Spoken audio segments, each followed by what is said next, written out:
Hello ಸ್ನೇಹಿತರೆ, welcome back to my channel. ನಾನು ಚೈತ್ರ. ಇವತ್ತು ಟೈಮ್ ಎಷ್ಟಾಗಿದೆ ನೋಡಿ, 10:15 ಆಗ್ತಾ ಇದೆ. ಇನ್ನೊಂದು 5 ನಿಮಿಷ ಇದೆ. ಈಗ ನಾನು ಕಾಫಿ ಕುಡಿಯೋಣ ಅಂತ ಪ್ಲ್ಯಾನ್ ಮಾಡ್ತಾಯಿದ್ದೀನಿ. ಸಾನೂನ ಬಿಟ್ಟು ಬಂದೆ, ಸ್ವಲ್ಪ ದೇವ್ರ ಮನೆ ಪೂಜೆ ಸಾಮಾನುಗಳನ್ನ ಕ್ಲೀನ್ ಮಾಡ್ಕೊಳ್ಬೇಕಿತ್ತು. ಅದನ್ನು ಮಾಡಿ ಇಟ್ಟಿದ್ದೀನಿ. ಇನ್ನು ಪೂಜೆ ಮಾಡಬೇಕು. ಪೂಜೆ ಮಾಡೋದಕ್ಕೆ ಕಡಿಮೆ ಅಂದರೂ ಒಂದು ಹಾಫ್ ಆನ್ ಅವರ್ ಬೇಕಾಗುತ್ತೆ. ಈಗ ಹೊಟ್ಟೆ ಹಸಿತಾ ಇದ್ರೂ ನಾನು ಯಾಕೆ ತಿಂತಾ ಇಲ್ಲ? ಇವತ್ತು ಚೌತಿಗೆ ಎಲ್ಲರೂ ಉಪವಾಸ ಮಾಡ್ತಾರೆ, ಉಪವಾಸದ ವ್ರತ ಮಾಡ್ತಾರೆ. ನನ್ನ ಕೈಲಿ ಅದು ಮಾಡೋದಕ್ಕೆ ಆಗ್ತಾ ಇಲ್ಲ. ತುಂಬ ಹೊಟ್ಟೆ ಹಸಿಯುತ್ತೆ, ಗ್ಯಾಸ್ಟ್ರಿಕ್ ಆಗಿಬಿಡುತ್ತೆ. ಗ್ಯಾಸ್ಟ್ರಿಕ್ ಆದರೆ ಸುಸ್ತಾಗ್ಬಿಡುತ್ತೆ. ಅದಕ್ಕೆ ಅದನ್ನು ಸ್ಟಾಪ್ ಮಾಡಿಬಿಟ್ಟಿದ್ದೀನಿ. ಸಾನು ಪ್ರೆಗ್ನೆನ್ಸಿಯಲ್ಲಿ ಸ್ಟಾಪ್ ಮಾಡಿದ್ದು, ನಾನು ಇನ್ನೂ ಸ್ಟಾರ್ಟ್ ಮಾಡೇ ಇಲ್ಲ. ಅದ್ರ ಮುಂಚೆ ಮಾಡ್ತಾಯಿದ್ದೆ, ನಾನು ಎವ್ರಿ ಮಂತ್ ಮಾಡ್ತಾಯಿದ್ದೆ. ಈಗ ಅಟ್ಲೀಸ್ಟ್ ದೇವರ ಪೂಜೆ ಆಗೋ ತನಕ ನಾನು ತಿನ್ನೋದಿಲ್ಲ. ಹೊಟ್ಟೆ ಹಸಿತಾ ಇದೆ ಅಂದ್ಕೊಂಡು ದೇವ್ರ ಪೂಜೆ ಮಾಡಿದ್ರೆ ನನಗೆ ಕಾನ್ಸಂಟ್ರೇಷನ್ ಎಲ್ಲ ನನ್ನ ಹೊಟ್ಟೆ ಮೇಲೆ ಇರುತ್ತೆ, ಹೊರತು ದೇವ್ರ ಮೇಲೆ ಇರೋದಿಲ್ಲ. ಅದಕ್ಕೆ ಸ್ವಲ್ಪ ಕಾಫಿ ಮಾಡಿ ಕುಡಿಯೋಣ, ಆಮೇಲೆ ದೇವ್ರ ಪೂಜೆ ಮಾಡೋಣ ಅಂತ ಅಂದ್ಕೊಂಡೀಗ ಕಾಫಿ ರೆಡಿ ಮಾಡೋದಕ್ಕೆ ಬಂದಿದ್ದೀನಿ. ತಿಂಡಿಗೆ ನೋಡಿ, ಇವತ್ತು ಇಡ್ಲಿ ಮಾಡಿದ್ದೀನಿ. ಇಡ್ಲಿ ಚಟ್ನಿ. ಸಾನು ಅವರು ತಿಂದ್ಬಿಟ್ಟು ಹಾಗೆ ಬಿಟ್ಬಿಟ್ಟು ಹೋಗಿದ್ದಾರೆ. ನಾವೀಗ ಬೇಗ ಕಾಫಿ ಮಾಡಿ ಕುಡ್ಕೊಂಡು ಪೂಜೆ ಮುಗಿಸ್ಬಿಟ್ಟು ನಿಮ್ಮನ್ನ ಮೀಟ್ ಆಗ್ತೀನಿ. ಕಾಫಿ ನಾನು ತುಂಬಾ ಕಡಿಮೆ ಕುಡಿಯೋದು, ಇಂಥ ಸಮಯದಲ್ಲಿ ಮಾತ್ರನೇ. ಇಲ್ಲ ಅಂದರೆ ಕಾಫಿ ಎಷ್ಟು ಚೆನ್ನಾಗಿರುತ್ತೆ ಟೇಸ್ಟ್ ಅಂದರೆ ನಾನು ಅಡಿಕ್ಟ್ ಆಗಿಬಿಡ್ತೀನಿ ಅದಕ್ಕೆ. ಅಷ್ಟೊಂದು ಒಳ್ಳೆಯದಲ್ಲ ಕಫೇನ್ ಅಂದ್ಕೊಂಡು ನಾನು ಕುಡಿಯೋದಿಲ್ಲ. ಡೈಲಿ 1 ಸಾರಿ ಅಥವಾ 2 ಸಾರಿ ಹಾಲು ಕುಡಿತೀನಿ. ಇವತ್ತಿದು ಎಕ್ಸ್ಟ್ರಾ. ಓಕೆ, ಕಾಫಿ ಕುಡ್ದಾದ್ಮೇಲೆ ಬರ್ತೀನಿ. ಕಾಫಿ ಕುಡ್ದಾಯಿತು. ಈಗ ನನ್ನ ಪೂಜೆ ಕೆಲಸನ ಶುರು ಮಾಡಿದ್ದೀನಿ. ಅರ್ಧ ಆಗಿತ್ತು ಮುಂಚೆನೇ, ಈಗಿನ್ನ ಕಂಟಿನ್ಯೂ ಮಾಡ್ತಾ ಇದ್ದೀನಿ. ಇನ್ನು ಒಂದು ವಿಷಯ ತಿಳಿಸ್ಬೇಕಿತ್ತು ಸ್ನೇಹಿತರೆ, ನೀವು ತುಂಬ ಜನ ರಾಜೇಶ್ ಅವರ ಚಾನಲನ್ನು ವಿಸಿಟ್ ಮಾಡಿದ್ದೀರಾ, ಸಬ್ಸ್ಕ್ರೈಬ್ ಮಾಡ್ಕೊಂಡಿದ್ದೀರಾ, ತುಂಬ ಬ್ಯೂಟಿಫುಲ್ಲಾಗಿ ಕಮೆಂಟ್ಸ್ ಕೊಟ್ಟಿದ್ದೀರಾ, ತುಂಬ ಸಪೋರ್ಟಿವ್ ಆಗಿದ್ದೀರಾ. ಇದೇ ಥರ ಮುಂದೆ ಕೂಡ ಸಪೋರ್ಟ್ ಮಾಡಿ ಅಂತ ಕೇಳ್ಕೊಳ್ತಾ ಇದ್ದೀನಿ. ಹಾಗೆ ಒಂದು ಹೊಸ ವಿಡಿಯೋ ಕೂಡ ಹಾಕಿದ್ದಾರೆ, ಹೆಲ್ಮೆಟ್ ತೊಗೊಳ್ಬೇಕಾದ್ರೆ ಏನೆಲ್ಲ ನಿಗಾ ವಹಿಸಬೇಕು ಅಂತ. ಈ ವಿಷಯ ಅವ್ರಿಗೂ ಗೊತ್ತಿರಲಿಲ್ಲ, ನನಗೂ ಗೊತ್ತಿರಲಿಲ್ಲ. ನಾನೊಂದು ಹೆಲ್ಮೆಟ್ ತೊಗೊಂಡು ಬನ್ನಿ ನನಗೆ ಅಂತ ಹೇಳಿದ್ದೆ. ಆವಾಗ ಅವ್ರಿಗೆ ಗೊತ್ತಾಯಿತು, ಅಲ್ಲಿ ಹೋದ್ಮೇಲೆ ಈ ಥರ ಎಲ್ಲ ಇರುತ್ತೆ ಕಂಡೀಷನ್ಸು, ನಾವು ಅದನ್ನೆಲ್ಲ ನೋಡ್ಬಿಟ್ಟು ತೊಗೊಳ್ಬೇಕು ಅಂತ. ಸೊ ನಿಮಗೂ ಹೆಲ್ಪ್ ಆಗುತ್ತೆ, ಪ್ಲೀಸ್ ನೋಡಿ. ಅದರ ಲಿಂಕ್ನ ಡಿಸ್ಕ್ರಿಪ್ಷನ್ ಬಾಕ್ಸಲ್ಲಿ ಹಾಕಿರ್ತೀನಿ. ತುಂಬಾ ಯೂಸ್ಫುಲ್ಲು. ಒಂದು ಹೆಲ್ಮೆಟ್ ನಾವು ಪೊಲೀಸ್ಗೋಸ್ಕರ ಹಾಕ್ಕೊಳ್ಬಾರ್ದು, ನಮ್ಮ ಸೇಫ್ಟಿಗೋಸ್ಕರ ನಾವು ಹಾಕ್ಕೊಳ್ಬೇಕು. ಇವತ್ತಿನ ವೀಡಿಯೋ ನಿಮಗೆ ಇನ್ನೂ ಒಂದು ತಿಳಿಸ್ತೀನಿ. ಅಲ್ಲಿ ಒಂದು ರೆಡ್ ಕಲರ್, ಗ್ರೀನ್ ಕಲರ್ ಮತ್ತು ಒಂದು ಚೊಂಬು ಥರ ಕಾಣ್ತಾ ಇದೆಯಾ, ಅದನ್ನು ನಾವು ಗೋಲ್ಕ ಅಂತ ಇಟ್ಟಿದ್ದೀವಿ. ಇದರಲ್ಲಿ ನಾವು ದಿನ ದುಡ್ಡು ಹಾಕ್ತೀವಿ. ಯಾಕೆ ಹಾಕ್ತೀವಿ? ಇದರಲ್ಲೇ ಮೂರು ಯಾಕೆ ಇಟ್ಟಿದ್ದೀವಿ, ಏನು ಪರ್ಪಸ್ಸು, ಅದರ ಡೀಟೇಲಾಗಿ ನಿಮಗೆ ತಿಳಿಸ್ತಾ ಇದ್ದೀನಿ. ಯಾಕಂದರೆ ಇದರಿಂದ ನಿಮಗೂ ಕೂಡ ತುಂಬಾ ಹೆಲ್ಪ್ ಆಗೋದ್ರಲ್ಲಿದೆ. ನಾನು ಇದನ್ನು ರೀಸೆಂಟಾಗಿ ಚೇಂಜಸ್ನ ಮಾಡ್ಕೊಂಡಿರೋದು, ನಿಮಗೂ ಕೂಡ ಹೆಲ್ಪ್ ಆಗ್ಬೋದು ಅನ್ನೋ ದೃಷ್ಟಿಯಿಂದ ನಿಮಗೆ ತಿಳಿಸ್ತಾ ಇದ್ದೀನಿ. ಇದೊಂಥರ ನಮ್ಮ ಮ್ಯೂಚುವಲ್ ಅಂಡರ್ಸ್ಟ್ಯಾಂಡಿಂಗಲ್ಲಿ ಆಗಿರೋದು. ಈ 3 ಹುಂಡಿಗಳ ರಹಸ್ಯ ಏನು, ಯಾಕೆ ಅಂತ ನಿಮಗೆ ಮುಂದೆ ತಿಳಿಸ್ತಾ ಹೋಗ್ತೀನಿ. ಕಡ್ಡಿ ಹಚ್ಚಿ ಪೂಜೆ ಮಾಡಿ ಆಯಿತು. ನಾನೀಗ ಒಂದು ಬುಕ್ಕನ್ನು ಓದ್ತಾ ಇದ್ದೀನಿ. ಈ ಬುಕ್ಕಲ್ಲಿ ಗಣೇಶನ ಎಲ್ಲ ನಾಮಸ್ತೋತ್ರಗಳಿದೆ. ಇದನ್ನು ನಾನು ಎವ್ರಿ ಮಂಗಳವಾರ ಓದ್ತಾ ಇದ್ದೆ. ಅದು ಬಿಟ್ಟರೆ ಈ ಥರ ಹುಣ್ಣಿಮೆಗಳಲ್ಲಿ ಅಥವಾ ಚೌತಿ ದಿನ ಫುಲ್ ಓದ್ತೀನಿ. ಇದು ಯಾವುದ್ಯಾವುದಿದೆ ಅಂತ ನಿಮಗೆ ಫೋಟೋ ಹಾಕ್ತಾ ಇದ್ದೀನಿ ನೋಡಿ.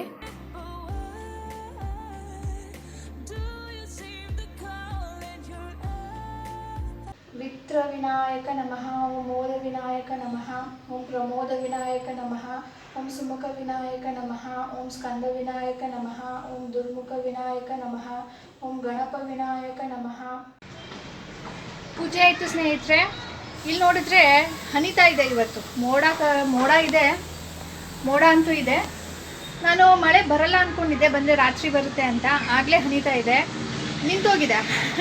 ಹನಿ ಬಂದು ನಿಂತು ಕೂಡ ಹೋಗಿದೆ. ಈಗ ನಾನು ಇಡ್ಲಿ ಬಿಸಿ ಆಗೋದಕ್ಕೆ ಇಟ್ಟಿದ್ದೀನಿ. ಇಡ್ಲಿ ತಣ್ಣಗೆ ತಿಂದರೆ ಅಷ್ಟೊಂದು ನಂಗೆ ಇಷ್ಟ ಆಗೋದಿಲ್ಲ, ಅದಕ್ಕೆ ಬಿಸಿ ಆಗೋದಕ್ಕೆ ಇಟ್ಟಿದ್ದೀನಿ. ಬಿಸಿ ಆದ ತಕ್ಷಣ ತಿಂದುಬಿಟ್ಟು ನಿಮಗೆ ಆಮೇಲೆ ಮೀಟಾಗ್ತೀನಿ. ಸ್ಕೂಲಿಂದ ಬಂದು ಊಟ ಮಾಡಿ ಈಗ ಸಾನು ಅವರು ಹೋಮ್ವರ್ಕ್ ಬರಿತಾ ಇದ್ದಾರೆ. ಅಲ್ಲ ಚಿನ್ನಿ, ಒಂದು ಸಾರಿ ಆಟಾಡೋದಕ್ಕೆ ಹೋದರೆ ಇನ್ನು ಅವಳು ಸಿಗೋದೆ ನನಗೆ ರಾತ್ರಿ ಹೊತ್ತು. ಅದಕ್ಕೆ ಹೋಮ್ವರ್ಕ್ನ ಮಾಡಿಸ್ಬಿಟ್ಟು ಆಮೇಲೆ ಕಳಿಸ್ತೀನಿ. ಓಕೆ, ಈಗ ಹೋಮ್ವರ್ಕ್ ಮಾಡಿಸ್ಬಿಡ್ತೀನಿ. ಸಂಜೆ 4:15 ಆಗಿದೆ. ಈಗ ಸ್ವಲ್ಪ ಅದನ್ನು ಅರೇಂಜ್ ಮಾಡೋಣ ಅಂತ ಬಂದಿದ್ದೀನಿ. ತುಂಬಾ ಮೆಸ್ಸಪ್ ಆಗಿಬಿಟ್ಟಿದೆ. ಈ ಮಧ್ಯ ಸ್ವಲ್ಪ ದೇವ್ರ ಪಾತ್ರೆಗಳು, ದೇವ್ರ ಸಾಮಾನುಗಳು ಆ್ಯಡ್ ಆಗಿಬಿಟ್ಟಿದೆ. ಅದನ್ನೆಲ್ಲ ಈಗ ನೀಟ್ ಮಾಡೋಣ ಅಂತ ಬಂದಿದ್ದೀನಿ. ನಿಮಗೆ ಹೇಳಿದ್ದೆ, ಒಂದು ರಹಸ್ಯ ಇದೆ. ನಮ್ಮ ಮನೆಯಲ್ಲಿ 3 ಹುಂಡಿಗಳನ್ನ ಇಟ್ಟಿದ್ದೀವಿ. ಅದ್ರ ಏನು, ಯಾಕೆ ಇಟ್ಟಿರೋದು, ಅದನ್ನು ಹೇಗೆ ಮೇಂಟೈನ್ ಮಾಡ್ತಾಯಿದ್ದೀವಿ ಅಂತ ಕೂಡ ನಿಮ್ಗೆ ಹೇಳ್ತೀನಿ ಅಂದಿದ್ದೆ. ಸೊ ಇದು ಹೇಗೆ ಸ್ಟಾರ್ಟ್ ಆಗುತ್ತೆ ಅಂದರೆ ಹೀಗೆ ಸ್ಟಾರ್ಟ್ ಆಗುತ್ತೆ ನೋಡಿ. ದಿನ ನಮ್ಮ ರಾಜೇಶ್ ಅವರು ಆಫೀಸ್ಗೆ ಹೋಗೋ ಮುಂಚೆ ದೇವ್ರ ಮುಂದೆ ಕಡ್ಡಿ ಹಚ್ಚೋದು, ಪೂಜೆ ಮಾಡಿಬಿಟ್ಟು ಹೋಗ್ತಾರೆ. ಆಫೀಸಿಂದ ಬಂದಮೇಲೂ ಅಷ್ಟೇ, ಬೇರೆ ಕೆಲಸ ಶುರು ಮಾಡೋ ಮುಂಚೆ ಕೈಕಾಲು ತೊಳ್ಕೊಂಡು ಪೂಜೆನ ಮಾಡ್ತಾರೆ. ಈಗ ಅವರು ದುಡ್ಡನ್ನು ತಗೊಂಡು ಹುಂಡಿಯಲ್ಲಿ ಹಾಕ್ತಾ ಇದ್ದಾರೆ. ಅಲ್ಲಿ ನಾನು 3 ಹುಂಡಿ ಇಟ್ಟಿದ್ದೀನಿ. ಇದು ಮೊದಲನೇದು. ಇದರಲ್ಲೂ ಕೂಡ ಹಾಕ್ತಾರೆ. ಅದ್ರ ಪಕ್ಕ ಏನು ಗ್ರೀನ್ ಆ್ಯಂಡ್ ರೆಡ್ ನೋಡ್ತಾ ಇದ್ದೀರೋ ಅದರಲ್ಲೂ ಹಾಕ್ತಾರೆ. ಇದು ಯಾಕೆ ಹೀಗೆ ಮಾಡ್ತಾ ಇರೋದು, ಯಾರಿಗೋಸ್ಕರ ಮಾಡ್ತಾ ಇರೋದು, ಯಾಕೆ ಮಾಡ್ತಾ ಇರೋದು ಈ ಥರ? ಆ ದೇವ್ರ ಮುಂದೆ ಇರೋ ದುಡ್ಡು ಯಾವುದು ಅಂದರೆ, ಅವ್ರ ಆಫೀಸಿಂದ ಬಂದ ತಕ್ಷಣ ಅವರ ಪರ್ಸಲ್ಲಿ ಏನಿರುತ್ತೆ ಅದನ್ನು ದೇವ್ರ ಮುಂದೆ ಇಡ್ತಾರೆ. ಮಾರನೇ ದಿನ ಅದನ್ನು ಅವ್ರು ಎಷ್ಟು ಬೇಕೋ ಅಷ್ಟನ್ನು ತೊಗೊಂಡು ಹೋಗ್ತಾರೆ. ನಾನು ನನ್ನ ಖರ್ಚಿಗೆ ಇಲ್ಲಿಂದಾನೇ ಎತ್ಕೊಳ್ತೀನಿ. ನಾವು ಏನು ಕೇಳೋದು ಮಾಡೋದು ಆ ಥರ ಏನೂ ಇಲ್ಲ. ಸೊ ಇದೇನು ತಿಳಿಸ್ತೀನಿ ಬನ್ನಿ. 3 ಹುಂಡಿ ಇಟ್ಟಿದ್ದೀನಿ. ಅದಕ್ಕೆ ರಾಜೇಶ್ ಅವರು ಯಾವ ರೀತಿಯಲ್ಲಿ ದುಡ್ಡು ಹಾಕ್ತಾರೆ ಅಂತಲೂ ಗೊತ್ತಾಯಿತು. ಈಗ ಯಾವ ಹುಂಡಿ ಯಾವ ಪರ್ಪಸ್ಗೋಸ್ಕರ ಇಟ್ಟಿರೋದು ಅಂತ ನಿಮಗೆ ತೋರಿಸ್ತೀನಿ, ಹೇಳ್ತೀನಿ. ಅದರ ಮುಂಚೆ ನಾವಿಲ್ಲಿ ಕ್ಲೀನ್ ಮಾಡಬೇಡ. ಕ್ಲೀನ್ ಮಾಡ್ತಾ ನಿಮ್ಗೆ ಎಕ್ಸ್ಪ್ಲೇನ್ ಮಾಡ್ತೀನಿ, ಇಲ್ಲಾಂದರೆ ನಿಮಗೂ ಬೋರ್ ಆಗ್ಬೋದಲ್ವಾ. ಈ ಕ್ಲೀನಿಂಗ್ನ ನಾನು ಅವಾಗವಾಗ ಯಾವಾಗ ತುಂಬ ಧೂಳಾಗ್ಬಿಟ್ಟಿದೆ ಅನಿಸುತ್ತೋ ಅವಾಗವಾಗ ಮಾಡ್ಕೊಳ್ತಾ ಇರ್ತೀನಿ. ಈ ಮಧ್ಯೆ ತುಂಬ ಸಾಮಾನು ಸೇರ್ಕೊಂಡ್ಬಿಟ್ಟಿತ್ತು, ತುಂಬ ದಿನ ಆಗಿತ್ತು ತೆಗೆದು, ಅದಕ್ಕೆ ಇವಾಗ ತೆಗಿತಾ ಇದ್ದೀನಿ. ಕೆಳಗಡೆ ನಾನೊಂದು ಪೇಪರ್ ಹಾಕಿರ್ತೀನಿ. ಆ ಪೇಪರ್ನೆಲ್ಲ ತೆಗೆದು ಬಿಸಾಕ್ಬಿಟ್ಟು ಒಂದು ಡ್ರೈ ಬಟ್ಟೆಯಲ್ಲಿ ಒರೆಸ್ಕೊಳ್ತೀನಿ. ಕಸ ಏನಾದರೂ ಇದ್ದರೆ ಬಂದುಬಿಡುತ್ತೆ. ಆಮೇಲೆ ಈ ಅರಿಶಿನ ಕುಂಕುಮದ ಕಲೆಗಳಾಗ್ಬಿಟ್ಟಿರುತ್ತೆ, ಅದಕ್ಕೆ ಸ್ವಲ್ಪ ಸೋಪ್ ಹಾಕ್ಬಿಟ್ಟು ಸ್ಕ್ರಬ್ ಮಾಡ್ಕೊಳ್ತೀನಿ, ಬಟ್ಟೆಯಿಂದ ಒರೆಸ್ಕೊಳ್ತೀನಿ. ಅದಾದಮೇಲೆ ಇವತ್ತು ಪೇಪರ್ ಹಾಕ್ತಾ ಇಲ್ಲ, ಈ ಇನ್ವಿಟೇಷನ್ ಕಾರ್ಡ್ಗಳನ್ನ ಕಟ್ ಮಾಡಿಬಿಟ್ಟು ಹಾಕ್ಕೊಳ್ತಾ ಇದ್ದೀನಿ. ತುಂಬ ದಿನ ಬಾಳಿಕೆ ಬರುತ್ತೆ, ಈ ಥರ ರೀಯೂಸ್ ಮಾಡ್ಕೊಂಡಂಗೆ ಆಗುತ್ತೆ. ಈಗ ನೋಡಿ, ಎಲ್ಲ ಇನ್ವಿಟೇಷನ್ ಕಾರ್ಡ್ಗಳನ್ನು ಹಾಕಿದ್ದೀನಿ. ಇಲ್ಲಿ ಎಣ್ಣೆ ಇಡೋ ಕಡೆ ಮಾತ್ರ 2 ಎಕ್ಸ್ಟ್ರಾ ಹಾಕಿದ್ದೀನಿ. ಅಲ್ಲಿ ಎಣ್ಣೆ ಹೀರ್ಕೊಂಡಾಗೆಲ್ಲ ಅದನ್ನು ತೆಗೆದ್ಬಿಟ್ಟು ಬಿಸಾಕ್ಬಿಡ್ತೀನಿ. ಈಗ ನಾನು ಈ ಮೊದಲನೇ ಹುಂಡಿ ಬಗ್ಗೆ ನಿಮಗೆ ಎಕ್ಸ್ಪ್ಲೇನ್ ಮಾಡ್ತೀನಿ. ಇದರಲ್ಲಿ ಏನು ದುಡ್ಡು ಹಾಕ್ತಾರೋ, ಇದು ನಾವು ಟ್ರಾವೆಲ್ ಮಾಡಬೇಕಾದ್ರೆ ದೇವಸ್ಥಾನಗಳಿಗೆ, ತೀರ್ಥ ಕ್ಷೇತ್ರಗಳಿಗೆ ಹೋಗಬೇಕಾದ್ರೆ ಅಲ್ಲಿಗೆ ಖರ್ಚು ಮಾಡ್ಕೊಳ್ತೀವಿ. ಇಲ್ಲ ಅಂದರೆ ಆ ದೇವಸ್ಥಾನಕ್ಕೆ ಹೋದಾಗ ಆ ಹುಂಡಿಗೆ ಹಾಕ್ತೀವಿ. ಲೈಕ್ ಧರ್ಮಸ್ಥಳ ಆಗಿರ್ಬೋದು, ಸುಬ್ರಹ್ಮಣ್ಯ ಆಗಿರ್ಬೋದು, ತಿರುಪತಿ ಆಗಿರ್ಬೋದು. ಈ ಮಧ್ಯೆ ಹೋಗಿಲ್ಲ, ಅದಕ್ಕೆ ಅದು ಸ್ವಲ್ಪ ತುಂಬ್ದಂಗಿದೆ, ಇನ್ನೂ ಖಾಲಿಯಾಗಿಲ್ಲ. ಸೊ ಇದರ ಪರ್ಪಸ್ ಇದು ನೆಕ್ಸ್ಟ್ ಹುಂಡಿ ಬಂದು ಸಾನು ಹೆಸರಲ್ಲಿ ದುಡ್ಡು ಹಾಕ್ತಾ ಇರೋದು. ಈ ದುಡ್ಡನ್ನು ನಾವು ಯಾವಾಗುತ್ತೋ ಅವಾಗ, ಮೇ ಬಿ ತಿಂಗಳಿಗೊಂದು ಸರಿ ಅಥವಾ 2 ಸಾರಿ ಪೋಸ್ಟ್ ಆಫೀಸ್ಗೆ ಹೋಗಿ ಕಟ್ಟುತ್ತೀವಿ. ಅವಳ ಹೆಸರಲ್ಲಿ ಒಂದು ಸುಕನ್ಯಾ ಸಮೃದ್ಧಿ ಅಕೌಂಟ್ ಅಂತ ಓಪನ್ ಮಾಡಿದ್ದೀವಿ. ಅದು ಅವಳು ಹುಟ್ಟಿದಾಗ ಮಾಡಿದ್ದು. ಮೊದಲಾಗಿದ್ದರೆ ನಾವು ತಿಂಗಳಿಗೊಂದು ಸಾರಿ, 2 ತಿಂಗಳಿಗೊಂದು ಸಾರಿ ಹೋಗಿ ನಾವೇ ಕಟ್ತಾ ಇದ್ವಿ. ಆವಾಗ ಏನು ಮಾಡ್ತಾಯಿದ್ರು ರಾಜೇಶ್ ಅವರು, ಟೈಮ್ ಸಿಕ್ಕಿಲ್ಲ ಅಂದರೆ ಆ ತಿಂಗಳು ಕಟ್ತಾನೆ ಇರಲಿಲ್ಲ, ಮಿಸ್ ಆಗಿಬಿಡ್ತಾ ಇತ್ತು. ಒಟ್ಟಿಗೆ ಕಟ್ಟುತ್ತೀನಿ ಬಿಡು 2 ತಿಂಗಳದು ಅಂತ ಇದ್ರು. ದುಡ್ಡು ಒಂದು ಸಾರಿ ಆಗ್ತಾ ಇರಲಿಲ್ಲ, ಒಂದು ಸಾರಿ ಆಗ್ತಾ ಇತ್ತು. ಎಕ್ಸ್ಟ್ರಾನೇ ಕಟ್ತೀನಿ ಅನ್ನೋರು, ಬಟ್ ಕಟ್ತಾನೇ ಇರಲಿಲ್ಲ. ಅದಕ್ಕೆ ನಾನು ಒಂದು ಹುಂಡಿ ಇಡ್ತೀನಿ, ನೀವು ದಿನಕ್ಕೆ ಒಂದು ಸಾರಿ ಹಾಕ್ಬಿಡಿ, ನಾನು ಅದನ್ನು ರೆಸ್ಪಾನ್ಸಿಬಿಲಿಟಿ ತೊಗೊಂಡು ನಾನು ಕಟ್ಟುತ್ತೀನಿ ಅಂತ ಡಿಸೈಡ್ ಮಾಡಿಬಿಟ್ಟು ಈ ಹುಂಡಿಯಲ್ಲಿ ದಿನಕ್ಕೆ 1 ಸಾರಿ ದುಡ್ಡನ್ನು ಹಾಕ್ತಾರೆ. ಅದು ಎಷ್ಟಾದರೂ ಆಗಿರ್ಬೋದು, ಮಿನಿಮಮ್ 100 ಹಾಕಬೇಕು. ಅದಕ್ಕಿಂತ ಜಾಸ್ತಿ ಆದರೆ ಕೂಡ ಅವರು ಹಾಕ್ಬೋದು. ಇದನ್ನು ನಾನು ಅವಾಗವಾಗ ಹೋಗಿ ನಾನು ಪೋಸ್ಟ್ ಆಫೀಸ್ಗೆ ಕಟ್ಟಿ ಬರ್ತೀನಿ ವಿತೌಟ್ ಮಿಸ್. ಈ 3ನೇ ಹುಂಡಿ ನನ್ನ ಹೆಸರಲ್ಲಿ ಹಾಕ್ತಾ ಇರೋದು. ಅಂದರೆ ನನಗೆ ಅವರು ಬ್ಯಾಂಕ್ ಬ್ಯಾಲೆನ್ಸ್ ಆಗಲಿ, ನನಗೆ ಇಷ್ಟು ಸೇವಿಂಗ್ಸ್ ನೀನು ಇಟ್ಕೋ ಅಂತ ಆಗಲಿ ಏನೂ ಕೊಡೋದಿಲ್ಲ. ಅದಕ್ಕೆ ನನಗೆ ಅಟ್ಲೀಸ್ಟ್ ಒಂದು ವರ್ಷಕ್ಕೊಂದು ಸಾರಿ ಏನಾದರೂ ತೊಗೊಳ್ತೀನಿ. ಮನೆಗೆ ಬೇಕಾಗಿರೋದೇ ಆಗಿರ್ಬೋದು ಅಥವಾ ನನಗೆ ಬೇಕಾಗಿರೋದೇ ಆಗಿರ್ಬೋದು. ನನಗೆ ಬೇಕಾದಾಗ ನಾನು ಇದರಿಂದ ಎತ್ಕೊಳ್ತೀನಿ, ನೀವು ಇದಕ್ಕೆ ದುಡ್ಡು ಹಾಕಿ ಅಂತ ಹೇಳ್ಬಿಟ್ಟಿದ್ದೀನಿ. ಸೊ ಈ 3 ಹುಂಡಿಗೂ ಅವರು ತಪ್ಪದಾಗೆ ದುಡ್ಡನ್ನು ಹಾಕ್ತಾರೆ. ಇವತ್ತು ಮಿಸ್ ಆದರೆ ನಾಳೆ ಹಾಕ್ತಾರೆ. ಸೊ ಇದು ನಮ್ಮ ಹುಂಡಿಗಳ ರಹಸ್ಯ.